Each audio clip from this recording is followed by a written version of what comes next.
Vamos a estar en el capítulo 6. La semana pasada fuimos testigos del fin de una dinastía. Se dieron cuenta que murió Belsasar, hijo de Nabónido, hijo de Nabucodonosor, hijo de Nabopolassar, ¿verdad? Era una dinastía que traían los babilonios. Y ya murió él, y entonces ahora ustedes se dieron cuenta de lo que decía al final. Dice, se lo voy a poner en pantalla, Daniel 5, 30 y 31, los últimos dos versículos del capítulo 5, dice: la misma noche fue muerto Belsasar, rey de los caldeos, y Darío de Media tomó el reino siendo de 62 años. Lo que significa que hoy, hermanos, estrenamos gobernante. Vamos a comenzar la historia con un nuevo personaje, ¿verdad? Dice de que es Darío de Media, o Darío el Medo, es como le llaman. Y quiero que sepan de que en los libros de historia, al igual que en las otras dificultades que tuvimos en el texto, en el capítulo 5, Darío no aparece en los libros de historia. Entonces aparece Ciro, y es curioso, porque ni Darío ni Ciro son nombres, sino que son títulos. Ahora entiendo que Darío es un título medo y Ciro es un título persa. Entonces, lo que los estudiosos piensan es que la Biblia lo está reconociendo como un rey medo, pero la historia lo reconoce como un rey persa. Y en ese tiempo, hermanos, era común que se utilizaran dos títulos o más, porque habían reinos que se juntaban, y ese es el caso del medo persa. Se juntaban dos reinos, entonces tenía que tener dos títulos para los dos pueblos que se habían unido, para los medos y para los persas. Entonces es bien interesante, ¿verdad? Darío significa aquel que tiene en su mano los bienes, y la verdad los tenía, porque se había agarrado todo. Ahorita se acababa de conquistar el reino de Babilonia, y como ya lo vimos en todas estas semanas, Babilonia era algo esplendoroso, era grande, era poderoso, y tenía mucho dinero. Incluso vimos todos los tesoros que se habían traído de Jerusalén, ahora habían pasado a manos de estos medos persas. Y vemos ahora a Darío, que es un apoderado, tomar posesión de todo, y él no pierde el tiempo. Vamos a ver en el texto que inmediatamente comienza a armar un nuevo gobierno con leyes diferentes a las de Babilonia. Y quiero que recuerden esto porque es bien importante, que las leyes que llegaron a poner los medo-persas y las leyes que tenían los babilonios son completamente diferentes. Les voy a enseñar dos versículos del capítulo 5 para que vean lo que les quiero mostrar. Versículos 18 y 19 de Daniel 5 dicen: el Altísimo Dios, oh Rey, este es Daniel hablando, dio a Nabucodonosor tu padre el reino, la grandeza, la gloria y la majestad. Y por la grandeza que le dio, todos los pueblos, naciones y lenguas temblaban y temían delante de él. A quien quería mataba, a quien quería daba vida, engrandecía a quien quería, y a quien quería humillaba. Entonces, quiero que se den cuenta que el mismo texto nos está diciendo que el poder del rey babilonio era total. Él hacía lo que le daba la gana. Pero los reyes medo-persas son diferentes. Las leyes de Medo-Persia no son igual. Si un rey babilonio decía: mire, máteme a ese, y lo traían para matarlo, y él decía: no, ya no lo maten, ya no lo mataban. Pero los reyes medo-persas decían: mátenme a ese, lo traían, y si él decía: no, sabe que ya no me lo maten, de todas maneras lo mataban, porque las leyes medo-persas consideraban al rey como un dios. Entonces, un dios no se puede equivocar y no se puede echar para atrás. Entonces, se hacían las cosas una vez firmadas en decreto real, y eso es lo que vamos a ver en la historia. Les doy esa explicación porque viene algo ahorita que ustedes van a decir, ¿y esto por qué? ¿Y esto por qué no se puede revocar? Porque así son las leyes de ellos, ¿verdad? Pero en medio de todo esto, tenemos a un Daniel. Ha cambiado el rey, pero él sigue atendiendo al mismo rey. Sigue cambiando el gobierno. Ya cambió 3 veces el gobierno, pero él sigue sirviendo al mismo rey. Y eso es bien interesante. Apegarse a nuestro Dios y a su ley, a pesar de las circunstancias, de los gobiernos cambiantes. Porque nosotros sufrimos eso cada 4 años también. Están cambiando los gobiernos. De repente está el que nos gusta y de repente está el que no nos gusta y de repente vuelve a estar el que nos gusta y de repente está el que no nos gusta, y es una locura, esto es un sub y baja. Pero en todo eso, no importa quién nos guste y quién no nos guste, nosotros no servimos al que nos gusta y al que no nos gusta, sino que nosotros le servimos al Rey del Cielo. Y fíjate, eso es lo que nosotros tenemos que mantener, una rectitud. Y eso es de lo que vamos a hablar ahora, de rectitud. Eso es lo que tenía Daniel. Eso es lo que demostró que tenía delante de Dios, ¿verdad? Y vamos a aprender de él. Vamos a aprender cómo es que él la mantenía, porque habían elementos que él tenía en su vida que hacían que él se mantuviera de esa manera. Entonces les voy a pedir que nos pongamos de pie. Vamos a orar y luego después vamos a pasar a leer la palabra de Dios. Padre eterno, te doy gracias. Bendito sea, Señor, porque nos permites estar juntos, alegrándonos en tu nombre. Bendito seas por tu palabra. Padre, que tu palabra yo la exponga de una manera agradable a ti. Que seas tú uno de los que están en la audiencia, Señor, y que asientas con tu cabeza lo que yo digo, Padre. Que de mi boca no salga algo indebido, que de mi boca no salga algo que tú no aprobarías. Y Señor, cambia mis palabras en el aire, Señor, para que lleguen a los oídos y a las mentes y a los corazones de los hermanos el mensaje que tú quieres traer. Padre Todopoderoso, te pido, Señor, que este mensaje toque corazones y mentes de manera de que nosotros todos podamos cambiar para ser más como tú, para ser más como tú, Cristo, porque eso es lo que nosotros buscamos, ser más como tú para ser agradables a ti. Gracias por la oportunidad de poder escuchar tu palabra, gracias por la oportunidad de poder venir aquí, reunirnos, alegrarnos, adorar tu nombre, descansar en la paz que solo tú nos puedes dar. Bendito seas por todo lo que haces, en Cristo Jesús te doy gracias. Amén. Vamos a leer Daniel 6 del 1 al 10, solamente son 10 versículos. Daniel 6 del 1 al 10. Todos juntos, todos al unísono, léanlo fuerte, quiero escuchar sus voces.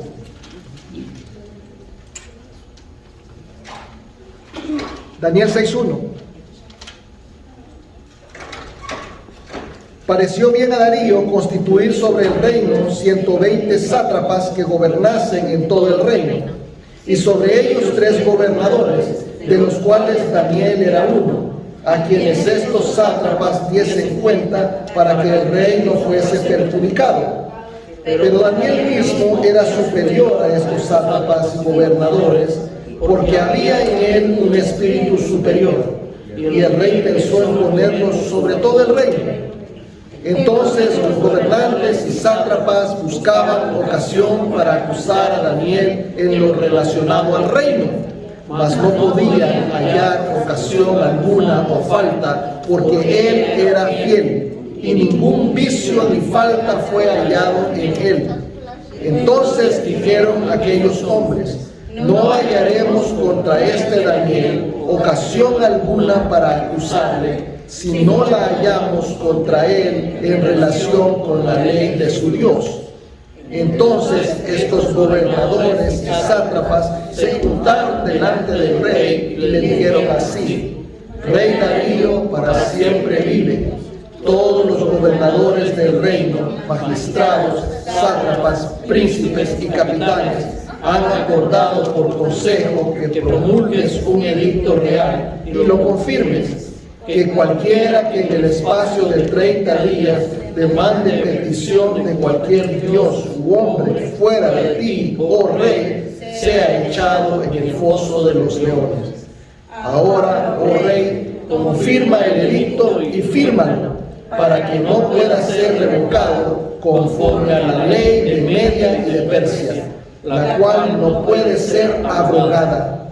Firmó pues el rey Darío el edicto y la prohibición. Cuando Daniel supo que el edicto había sido firmado, entró en su casa y abiertas las ventanas de su cámara que daban hacia Jerusalén, se arrodillaba 3 veces al día y oraba y daba gracias delante de su Dios, como lo solía hacer antes. Bendito sea el Señor por su palabra. Tomen asiento.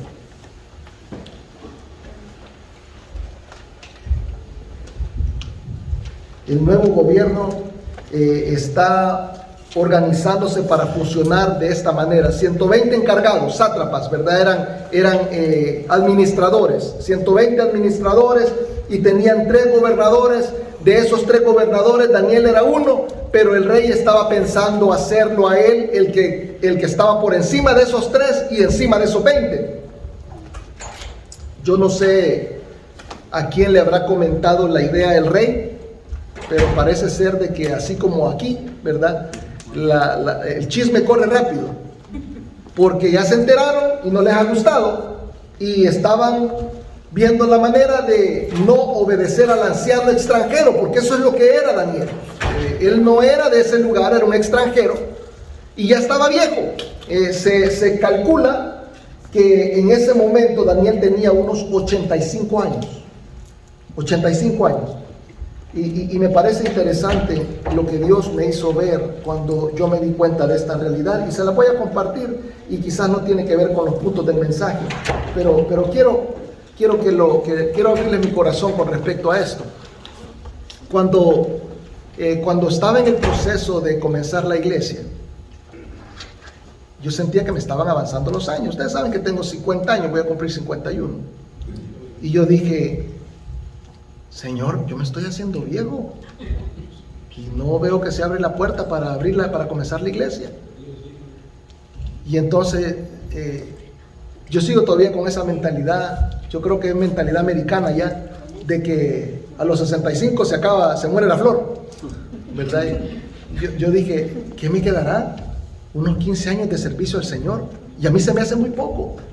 Se me hace muy poco, porque yo veo pastores que a mi edad ya tienen 20 años de estar sirviendo. O sea, yo veo pastores que a mi edad ya tienen 25 años de estar sirviendo. Toda su vida han sido pastores. Y entonces, a mí se me hace poco lo que yo estoy haciendo por el Señor. Se me hace poco. Yo quisiera servir al Señor para siempre. Y de hecho creo que me lo va a permitir, ¿verdad? No en la carne, pero eternamente. Pero yo me pongo a pensar, solo me quedan 15 años. Y entonces, tal vez con esto el Señor me está diciendo: no te quedan 15 años. Y a ti no te quedan 15 años. A ti no te quedan hasta los 65. Si tú sientes que te estás haciendo mayor y que tal vez no has hecho mucho por el Señor, si tú sientes lo mismo que yo, que quieres hacer más por el Señor y que sientes que el tiempo ya no te va a alcanzar, quiero mostrarte 2 cosas. Primero, que Dios no termina contigo hasta que Dios termina contigo. O sea, fíjate bien, nosotros no decidimos cuándo nosotros dejamos de servir a Dios. No lo decidimos nosotros, eso es una cosa que el Señor nos da. Él decide cuándo nosotros vamos a dejar de servir. O sea, nosotros no podemos jubilarnos del servicio a Dios. Eso no es cierto. No podemos jubilarnos del servicio. ¿Cuándo voy a yo dejar de ser cristiano? Nunca. Como quien dice que siempre voy a estar en el ojo del huracán, siempre me va a estar viendo la gente, siempre. Entonces, tal vez no esté sirviendo en la misma capacidad. Yo sé de que no puedo seguir pastoreando hasta que esté viejito, ¿verdad? Tengo que cederle el lugar a alguien más joven. Pero sí sé que puedo ser maestro, sí sé que puedo servir en diferentes capacidades. Y aquí lo puedo ver con este hombre que a sus 85 años seguía siendo un ejemplo digno del Señor. O sea, él seguía siendo señalado como alguien que tenía un espíritu superior. ¿Qué espíritu era ese? El Espíritu de Dios. Y hermanos, los de ustedes que han recibido a Cristo, un espíritu superior mora en ustedes. y van a servir hasta que el Señor quiera que sirvan. Número 2, no solamente el Señor no ha terminado con ustedes hasta que el Señor termine con ustedes. Yo creo que la edad no es impedimento para Dios. Yo lo veo en diferentes personajes bíblicos. Lo veo en Abraham, lo veo en Sara, lo veo aquí en Daniel, y podemos ir ahí por muchos, por Noé. Muchos han servido hasta mayores, Pablo, ¿verdad? Y esto es cierto para arriba y es cierto para abajo. Porque muchas veces creemos que solo los viejos ya no podemos servir, pero a veces los jóvenes piensan lo mismo. Piensan que porque son jovencitos no pueden servir. Piensan que va a llegar el momento en que yo sea maduro y pueda servir. No, el Señor te ocupa en cualquier lugar.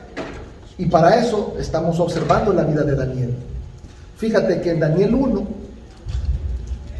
Daniel tenía 15 años. Y me pareció sorprendente. Porque por ahí, cuando él tenía mi edad, 50 años, yo encontré que se dijo algo de él. Y está en Ezequiel 14, 13 y 14.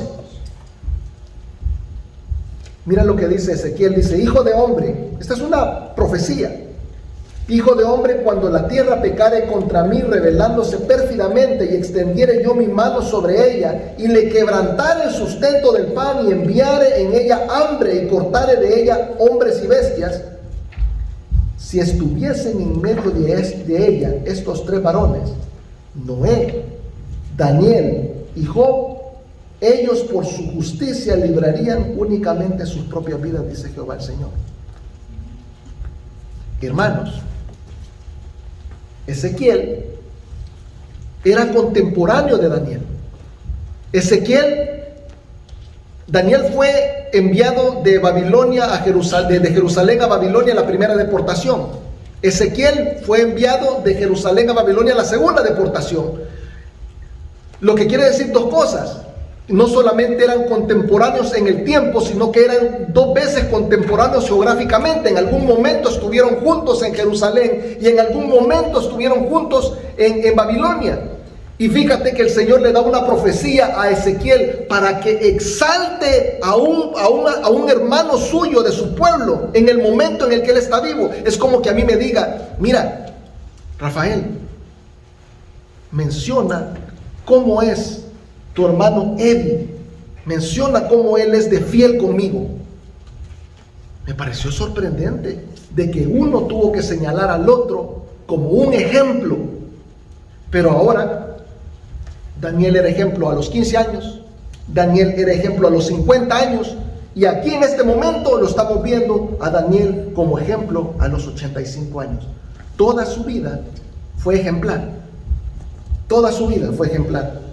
Me pareció que eso nos mostraba la rectitud de la vida de Daniel. ¿Cómo logramos eso nosotros? Porque necesitamos aprender de eso. Necesitamos mantener ese tipo de vida nosotros. ¿Qué es lo que hizo Daniel, según este pasaje, que lo hacía un hombre recto? Número 1, él era un hombre honrado. Él era un hombre honrado. Fíjate, dice Daniel 6:4: entonces los gobernadores y sátrapas buscaban ocasión para acusar a Daniel en lo relacionado al reino, mas no podían hallar ocasión alguna o falta, porque él era fiel y ningún vicio ni falta fue hallado en él. No podían hallar nada. Y nota que en este versículo 4 está mencionando 2 cosas diferentes. No solamente que es honrado, menciona algo más. Pero fíjate, cuando está diciendo que él es honrado, porque está diciendo estaban buscando ocasión para acusar a Daniel en lo relacionado al reino, quiere decir que estaban observando la manera como él administraba. Este Daniel era un político de profesión.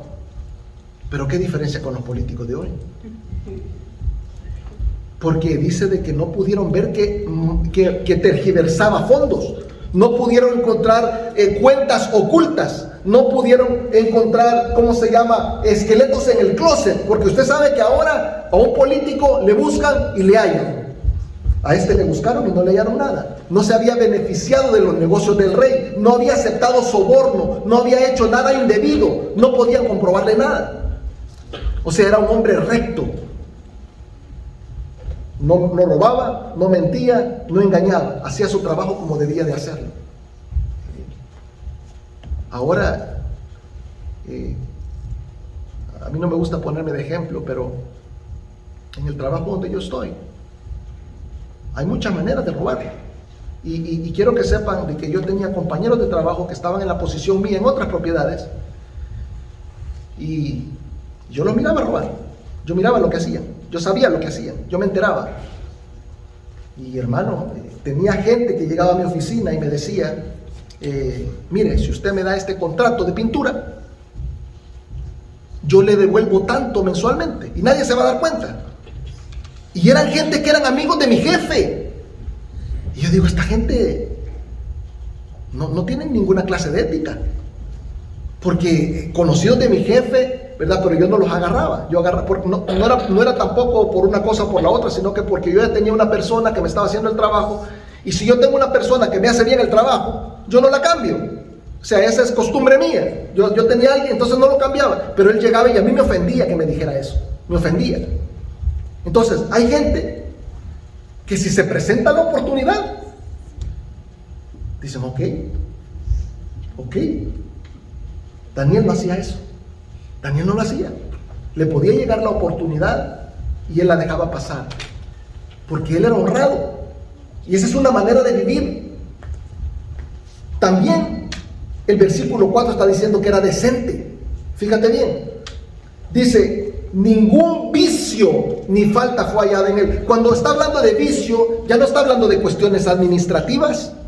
Cuando ya está hablando de vicio, ya está hablando de ¿qué? De malas costumbres, ya está hablando de drogas, ya está hablando de alcohol, ya está hablando, yo no sé qué hacían en ese tiempo, ¿verdad? Yo sé que por aquel lado eran otras las drogas que ocupaban, ¿verdad? Porque nosotros decimos drogas y rápido se nos viene a la cabeza la marihuana, ¿verdad? Pero eso no era lo que ocupaban ellos, pero había drogas. Eran diferentes, pero había drogas.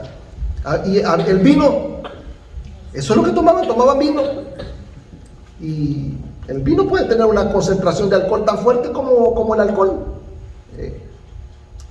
Pero dice de que no pudieron comprobar tampoco que había vicios en él. No lo pudieron agarrar borracho, no lo pudieron agarrar fuera de sus 4 sentidos, no lo pudieron encontrar en desórdenes sexuales. Esos son vicios. No lo pudieron encontrar en eso. No había reportes de que él fuera mal hablado. O sea, no pudieron decir, este hombre, la lengua de él es chismoso, o es mal hablado, o habla con doble sentido, dice malas palabras. Nada, no podían encontrar ningún vicio ni falta en él. Entonces era un hombre honrado y era un hombre decente. Fíjense lo que dice el versículo 5, dice, entonces dijeron aquellos hombres, no hallaremos contra este Daniel ocasión alguna para acusarle, si no la hallamos contra él en relación con la ley de su Dios. Me parece a mí cobarde, pero me parece bien interesante que a este hombre no le puedan encontrar nada, siendo que hay cambio de ley y cambio de gobernante, porque yo no sé si usted alguna vez ha presenciado esto en las noticias, pero en nuestros países, cuando se hace cambio de gobierno, se desaparecen las cosas. O sea, dicen, yo entregué mi puesto con tantos millones de dólares, pero dicen que solo lo recibieron con menos. O sea, se desaparecen las cosas. Y fíjate, porque hay gente que racionaliza. Daniel tiene 85 años, llegó a los 15 años, tiene 70 años trabajando en este lugar. Él podría decir, estos medo-persas que acaban de venir vienen a robar, y yo he trabajado toda mi vida, esto es mío, yo puedo adueñarme de esto, lo puedo guardar y nadie se va a dar cuenta, nadie sabe lo que hay, nadie sabe lo que no hay. Él es el que administraba, él podía esconder, y no lo hizo, no se embolsó nada. Sí. Y yo veo que en nuestro tiempo no es así. Veo personas que cuando hacen algo acusan a otro para justificarlo. Por ejemplo, yo he tenido amigos que me dicen, ahí tengo unos materiales en mi casa, que me los he traído del trabajo, de los trabajos que yo hago. ¿Y por qué te traes los materiales? No, porque mi jefe es ladrón. Mi jefe es ladrón, así que yo también le robo. O sea, porque cuando él hace el estimado, porque me explican, fíjate, me dice, cuando él hace el estimado, él calcula de más para poder cobrar más. Y entonces él se queda con dinero que no es parte del precio de la labor, sino que es parte del precio de los materiales. Y entonces ellos justifican, ¿verdad?, que como aquel es ladrón, entonces yo también le robo. O sea, como que están haciendo justicia a través de eso. Y he sabido de amigos míos que suben de lugar, suben de puesto. Comienzan, ¿verdad?, en lo más bajito y van subiendo y se van haciendo supervisores. Y cuando llegan a supervisores se hacen malos. O sea, cuando están abajo aguantan mucho, pero solo llegan a supervisores y se hacen malos. Les digo, pero ¿por qué tú eres pedante con el que está abajo? No, porque cuando yo estaba abajo me trataban mal. Ahora es mi momento, ¿verdad?, de desquitármelas. Y se justifican haciendo lo injusto, ¿verdad? Otros dicen, ¿verdad?, que ya no es a nivel laboral, sino que otros dicen, yo hago las cosas porque las hacen mis amigos. ¿Y qué importa? ¿Qué importa que las hagan tus amigos? Si tú eres creyente y tus amigos no son creyentes, ellos tienen razón de hacerlo y tienen perdón, pero tú no. Es lo que estaba hablando el hermano Pablo ahora. ¿Verdad? Nosotros no podemos pecar indiscriminadamente, ya no más. Somos creyentes en Jesucristo, tenemos que vivir de una manera diferente. Y yo puedo ver eso aquí.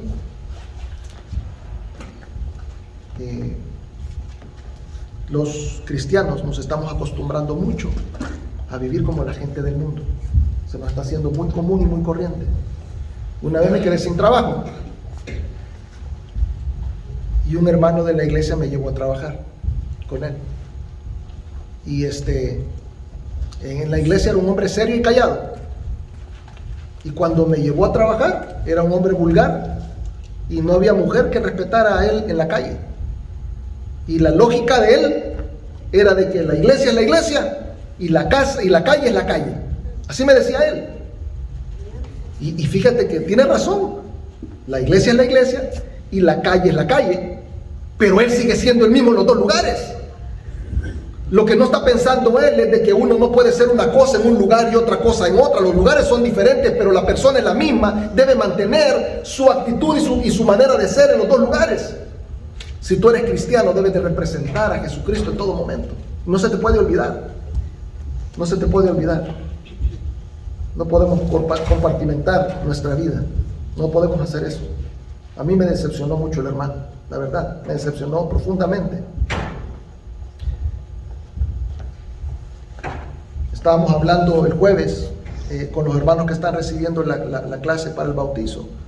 Y estábamos hablando de esa parte donde hay dos familias espirituales, la familia de Dios y la familia del diablo, porque son dos familias espirituales, así es. Cuando nosotros aceptamos a Jesucristo como Señor y Salvador, salimos de la familia del diablo y entramos en la familia de Dios. Fíjate bien, si tú ya recibiste a Cristo y estás en la familia de Dios, no puedes estar metido en la familia del diablo. O eres de Dios o eres del diablo, tienes que decidirte a dónde estás. Una cosa o la otra. Mira lo que dice Santiago 3, de 9 al 12, dice, con ella, está hablando de la lengua, bendecimos al Padre, al Dios y Padre, y con ella maldecimos a los hombres que están hechos a la semejanza de Dios. De una misma boca proceden bendición y maldición, hermanos míos. Esto no debe de ser así. ¿Acaso alguna fuente hecha con una misma abertura, agua dulce y amarga? La solo la que nos contó el hermano Pablo hoy. Hermanos míos, ¿puede acaso la higuera producir aceitunas o la vid higos? Así también ninguna fuente puede dar agua salada y dulce. Está diciendo, decídanse. No pueden andar maldiciendo. Y fíjate que me pegó duro cuando yo encontré esto, porque sabe que cuando cuando, por ejemplo, esta mañana pasé por el templo hindú y yo sé que ahí se adoran otros dioses, dioses azules. Y fíjate que yo ya ha pasado que paso por ahí y maldigo. Y maldigo porque yo siento que están ofendiendo a Dios en ese lugar. Y fíjate que Santiago me está diciendo que no maldiga, porque de mi boca no puede estar saliendo maldición. Lo que debo de hacer es orar por ellos, bendecirlos en el nombre de Dios. Quizás Dios tenga misericordia de ellos y en algún momento les haga ver su error. No puedo seguir maldiciendo. Y yo te invito a que hagas lo mismo. No puedes maldecir y bendecir. No es eso lo que Dios nos ha llamado a hacer. No puedes decir palabras lindas en la iglesia y decir malas palabras en tu trabajo. No puedes. Hay gente que yo le digo, ¿y por qué no invitas a tus trabajadores a la iglesia? Dice, porque es que yo en el trabajo hablo mal. Les hablo mal, les hablo feo. Y dice, pero la racionalización, ¿verdad? Es de que si les hablo bonito, se aprovechan de mí. Y pues yo entiendo el predicamento. Pero pues, ¿qué es lo que pesa más? ¿Tu relación con Dios o tu relación de trabajo?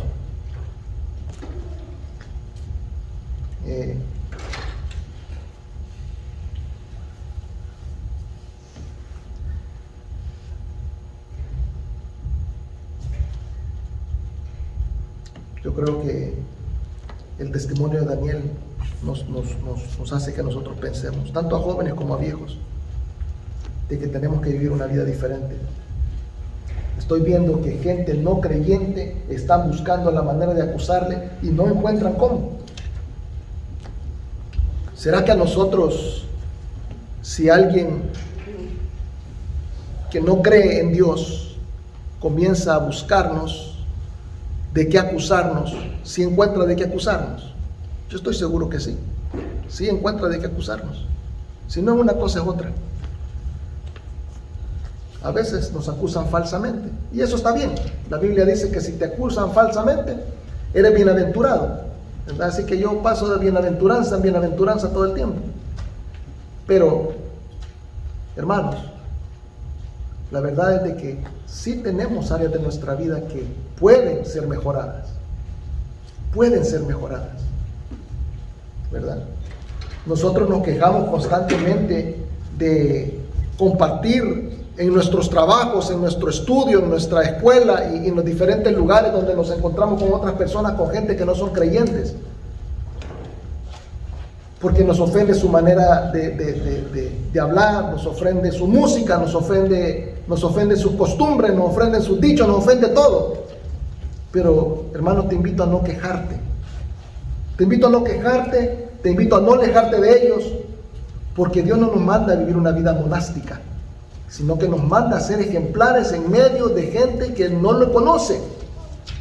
Fíjate lo que dice Mateo 5, 14 al 16, este es el Señor Jesús hablando, dice, ustedes son la luz del mundo. Ahorita se lo van a poner. Ustedes son la luz del mundo, una ciudad en lo alto de una colina no puede esconderse. O sea, tú pones una ciudad en la punta de una colina, esa no se puede mover para otra parte, no la puedes cubrir con nada, está ahí arriba, ¿para qué? Para que la puedan ver, para que la puedan encontrar. Dice, ni se enciende una lámpara para cubrirla con un cajón, no tiene sentido. No tiene sentido que tú enciendas el switch, porque ahora no tenemos una luz y no tenemos luz de vela, sino que ahora tenemos un switch. Pero no tiene sentido que tú enciendas el switch y que le pongas una tapadera a la luz. Dice, no se enciende una lámpara para cubrirla con un cajón. Por el contrario, se pone en la repisa para que alumbre, dice, a todos los que están en la casa. Hagan brillar su luz delante de todos para que ellos puedan ver las buenas obras de ustedes y alaben al Padre que está en el cielo. O sea, lo que está diciendo Jesús aquí es que miren tu bondad, que miren tu comportamiento, que miren tu honradez, que miren tu decencia. Dios utiliza el testimonio nuestro para salvación. Qué lindo lo que nos está enseñando Daniel, ¿verdad? Dios quiere traer a tu familia, a tus amigos, a tus compañeros de trabajo, a tus vecinos, a todos a los pies de Cristo. Hay que mantenerse firme en el comportamiento, porque de eso dependen las almas de muchas personas. Yo no sé si te acuerdas de Daniel 1, pero Daniel 1:8 dice que Daniel propuso en su corazón no contaminarse. Un niño de 15 años propuso esto en su corazón y a los 85 años todavía estaba firme en su promesa. Admirable, es admirable. Es admirable y no es imposible. Yo creo que ahora es el día en que ustedes deberían conmigo de hacerse una promesa a sí mismos, una promesa a Dios. No contaminarse. Propónganse en su corazón no contaminarse. Si ustedes tienen todavía acceso a dónde contaminarse, eviten contaminarse. Si en su trabajo los otros roban, ustedes ya no lo hagan. Si en su trabajo la gente habla malas palabras, ustedes ya no lo hagan. Si sus compañeros de juego, de deportes, beben, ustedes ya no lo hagan. Propongan en su corazón no contaminarse. Si sus amigos andan teniendo relaciones fuera del matrimonio, ustedes propónganse en su corazón no hacer eso. Que ustedes sean ejemplares y diferentes, ¿verdad? Ustedes conocen sus vidas. Ustedes saben cuáles son las tentaciones que les pone el enemigo en el lugar donde ustedes están trabajando, en el lugar donde ustedes viven, en el lugar donde ustedes se desempeñan, en el lugar donde estudian. Si tú eres estudiante, puedes tener la tentación de hacer trampa, porque todos lo hacen. Yo he sabido de jóvenes que pagan por pasar un examen. Pagan por pagar un examen, pagan porque se lo haga otro. Otro se llega a hacer pasar por ellos a la clase, les hace el examen. Pero Daniel propuso en su corazón no contaminarse. Muchas cosas van a ser difíciles, te va a costar un poco más, pero vale la pena. Vale la pena. Propón hoy, no mañana, no la otra semana. Propón hoy en tu corazón no contaminarte y mantente firme.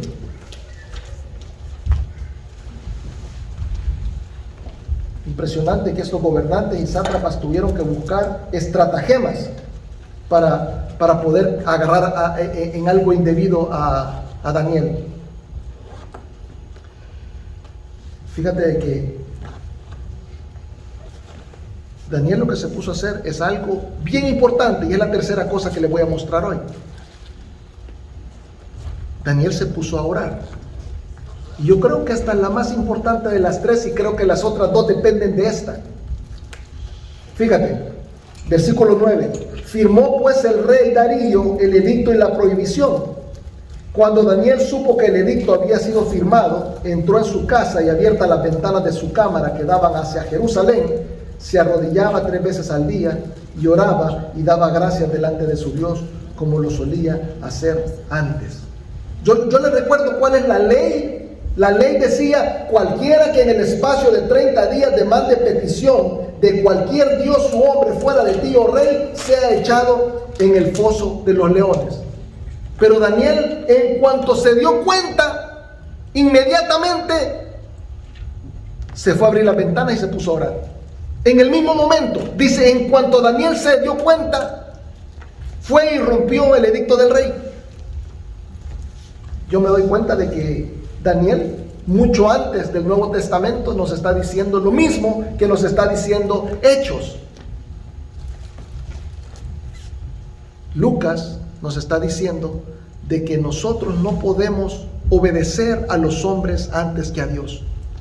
Si usted tiene presión social de su jefe, si usted tiene presión social del gobierno, si usted tiene presión social del amigo, hermano, ponga primero a Dios. Ponga primero a Dios. Y yo le pregunto, fíjese que le voy a poner Hechos 5:29. Es necesario obedecer a Dios antes que a los hombres. ¿Saben cuál era la orden que les habían dado? Que no predicaran más en nombre de Jesús, que dejaran de predicar. Ellos dijeron: no, sí lo vamos a seguir haciendo, porque primero se obedece a Dios antes que ustedes. Ahora, mi pregunta es, ¿cómo cambiaría tu vida si te dicen no puedes orar por 30 días? ¿Cómo cambiaría tu vida? ¿Será que tu vida seguiría exactamente igual como es? ¿Será que tu vida no cambiaría nada? Porque, hermanos, hay muchos cristianos, el 30% de los cristianos vive su vida sin orar. Vive su vida sin comunicarse con Dios.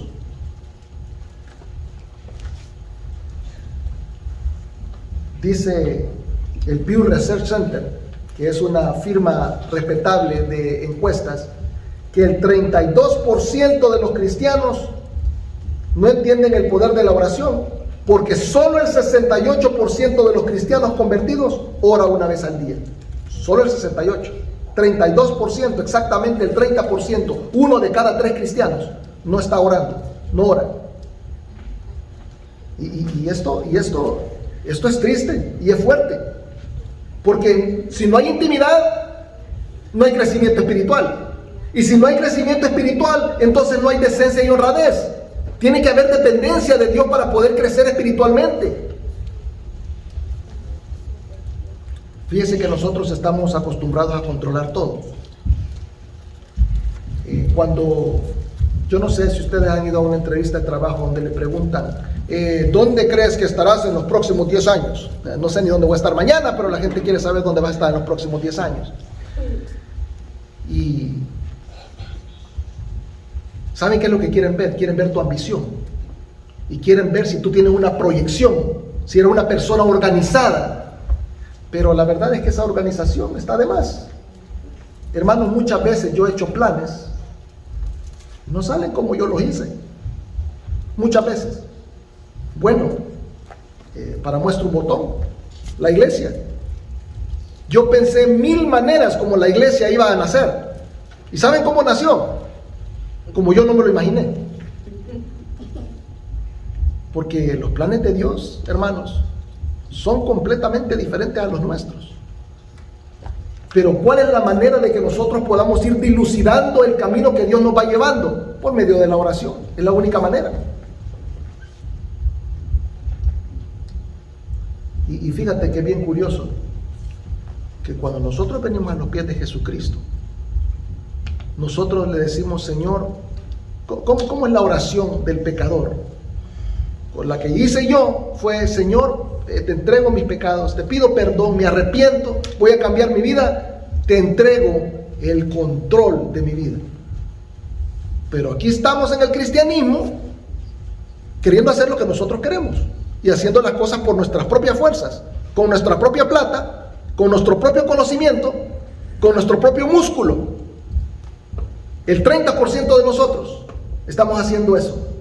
No tomamos en cuenta a Dios para nada. Y ahí está que hay una separación de las personas con Jesucristo. Había un cristiano ruso, traje esta historia que me pareció bien curiosa. Un cristiano ruso exiliado, se llama Pavel Polos. Dice que el cristianismo en Rusia era aprobado por la dificultad. Fíjate qué interesante.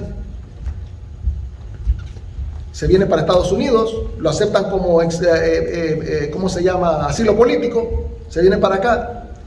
Y ahora se da cuenta que aquí en Estados Unidos el cristianismo es probado de diferente manera.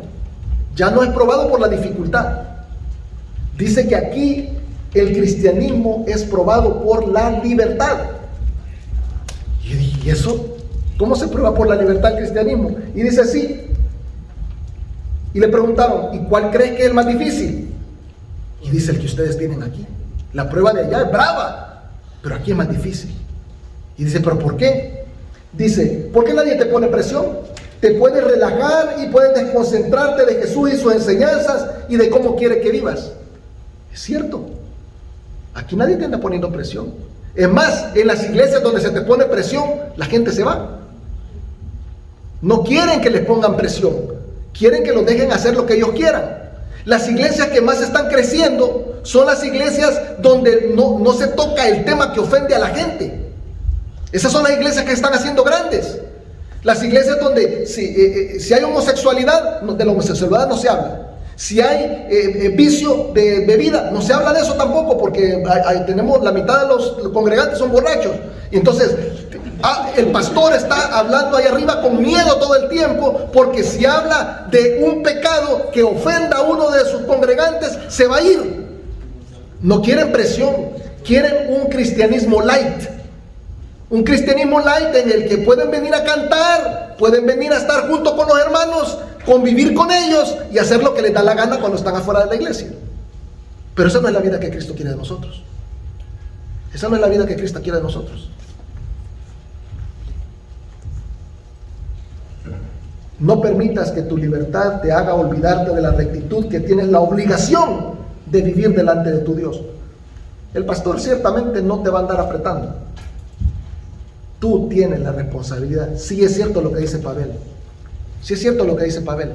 Nadie te va a poner presión. Tú solito tienes que tomar conciencia y tienes que hacer lo necesario para vivir la vida que Cristo espera que tú vivas. ¿Verdad? No podemos ser cristianos honrados y decentes si no somos cristianos fieles en la oración. Que cada uno tome conciencia, ¿verdad?, de estas cosas para continuar siendo agradables a Dios. El crecimiento espiritual y tu vida, tu felicidad depende de esto. Vamos a orar. Padre Todopoderoso, te doy gracias. Bendito seas, porque yo veo en la vida de Daniel una vida ejemplar. Padre, yo quiero ser como Daniel. Señor, que cada uno de mis hermanos quiera ser como Daniel.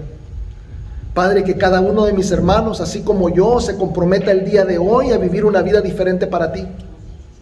Padre eterno, que dejemos todas aquellas cosas que nos gustan para hacer las cosas que son correctas. Padre, que dejemos todo aquello que nos beneficia para darte gusto a ti, para ser el ejemplo que tú quieres que nosotros seamos, para parecernos más a Jesús, para que la gente de verdad se dé cuenta que somos una luz, para que de verdad seamos una ciudad en la punta de un monte. Padre, que muchas personas puedan venir al conocimiento de tu palabra por el ejemplo y el testimonio de tus hijos que están aquí. Padre, qué importante es la rectitud acerca de la cual tú nos mostraste que nosotros debemos de vivir. Bendito seas por todo lo que haces. En Cristo Jesús te doy gracias. Amén.